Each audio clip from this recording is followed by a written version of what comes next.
नमस्कार दोस्तों, दरभंगा रॉक्स में आपका स्वागत है। कानपुर एयरपोर्ट को मिल गया है उसका नया भव्य टर्मिनल और इसका उद्घाटन खुद मुख्यमंत्री योगी आदित्यनाथ ने किया और इसका जो लुक नज़र आ रहा है वो बहुत ही शानदार नज़र आ रहा है। इस मौके पर ज्योतिरादित्य सिंधिया भी मौजूद थे और इसका उद्घाटन खूब भव्य तरीके से कर दिया गया। साथ ही आपको बता दें कि ये तमाम चीज़ें हो रही हैं, लेकिन मिथिला में एयरपोर्ट पर अभी भी प्लास्टिक की कुर्सियाँ नज़र आ रही हैं। इतना ही नहीं, प्रयागराज में भी जो मॉडल है तैयार हो चुका है। भव्य टर्मिनल बनाने का काम जल्द शुरू होने वाला है, यहाँ पर काम हो रहा है। लेकिन मिथिला के एयरपोर्ट के साथ आखिर भेदभाव क्यों किया जा रहा है, जबकि ये दोनों एयरपोर्ट प्रयागराज के या कानपुर के ये दोनों एयरपोर्ट भी वायुसेना के अधीन हैं और दरभंगा का एयरपोर्ट भी वायुसेना के अधीन है।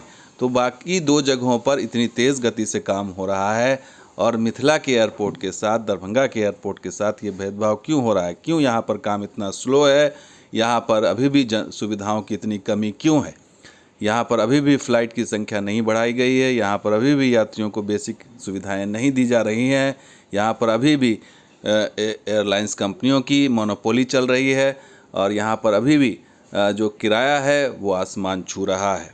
ऐसे में बड़ा सवाल यही है कि कानपुर टर्मिनल तैयार हो गया, दरभंगा में इंतज़ार क्यों किया हो रहा है, आखिर यहाँ पर कब सुध लेगी केंद्र सरकार, नागरिक उड्डयन मंत्री कब यहाँ पर इसको देखने के लिए आएंगे।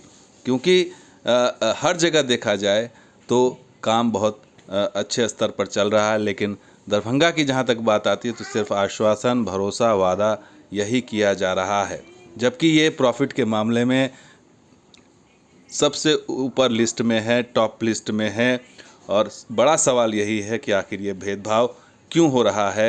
एयरपोर्ट अथॉरिटी ऑफ इंडिया जो है इसको लेकर के जल्द से जल्द काम क्यों नहीं कर रही है, क्योंकि बिहार सरकार के स्तर पर देखा जाए तो ज़मीन अधिग्रहण करके हैंडओवर कर दिया गया है और ये बात भी सामने आ रही थी कि इसका जो है DPR बनाया जा रहा है, लेकिन वो कब बनेगा, कुछ क्या बनेगा, वो अब तक बात सामने नहीं आया। उस बीच पीस रहे हैं यहाँ के यात्री, जिन्हें स्पाइस जेट की मनमानी, मोनोपोली और घटिया सुविधा का जो है उन्हें जो है दंश झेलना पड़ रहा है। क्योंकि अगर कहा जाए तो एक कबाड़ एयरलाइंस के रूप में ये दिखाई दे रही है, जो सुविधा के नाम पर लोगों को ठग रही है। तो 3 साल हो गया, दरभंगा एयरपोर्ट अब भी बेहाल है। बड़ा सवाल यही है कि टर्मिनल का विस्तार अब तक क्यों नहीं हुआ। जो मौजूदा टर्मिनल था उसका विस्तार होना था, नए टर्मिनल का काम अब तक नहीं शुरू हुआ, जबकि ज़मीन हैंडओवर कर दिया गया है अधिग्रहण करके।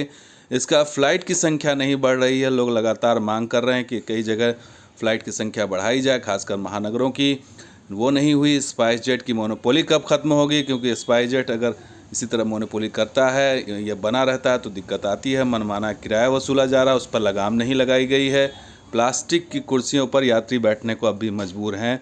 तो जहाँ पर इतने एयरपोर्ट्स बन रहे हैं, भव्य टर्मिनल्स बन रहे हैं और सुविधाएं बढ़ाई जा रही हैं, वहाँ पर दरभंगा का ये हाल है कि इतने मुनाफा देने के बाद भी सुविधा शून्य है। और सबसे बड़ी चीज़ ये है कि आखिर ये जो शिथिलता है, ये जो कमी है, सुस्ती है, ये आखिर क्यों है। क्योंकि ये प्रॉफिट देने वाला जो एयरपोर्ट है, इससे कमाई हो रही है, बिहार सरकार को भी हो रही है, केंद्र सरकार को भी हो रही है, लेकिन जो सुस्ती दिखाई पड़ रही है केंद्र के स्तर पर, जो तेज़ी दिखाई देनी चाहिए वो नज़र नहीं आ रही है।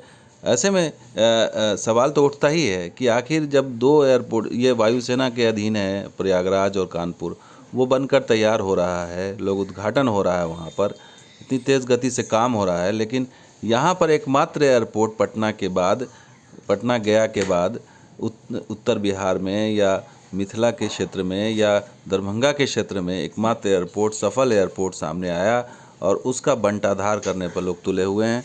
और एक जो मौका है इसके विस्तार का, उसमें तेज़ी नहीं देखी जा रही है, उसमें कोई जल्दबाजी नज़र नहीं आ रही है। जबकि ज़मीन अधिग्रहण करके बिहार सरकार ने दे दिया है, उसमें कोई देखने वाला इसमें नहीं है। और DPR के स्तर पर या टेंडर के स्तर पर तो दिखाई दे रहा है कि हो गया है, लेकिन वो जल्दबाजी नज़र नहीं आ रही है। और 3 साल में जो विकास दिखना चाहिए इस एयरपोर्ट का वो नज़र नहीं आ रहा। जबकि पड़ोस के राज्य में अगर यूपी की बात करें तो वहाँ पर दर्जनों एयरपोर्ट्स पर काम चल रहा है, दर्जनों एयरपोर्ट्स तैयार हो चुके हैं।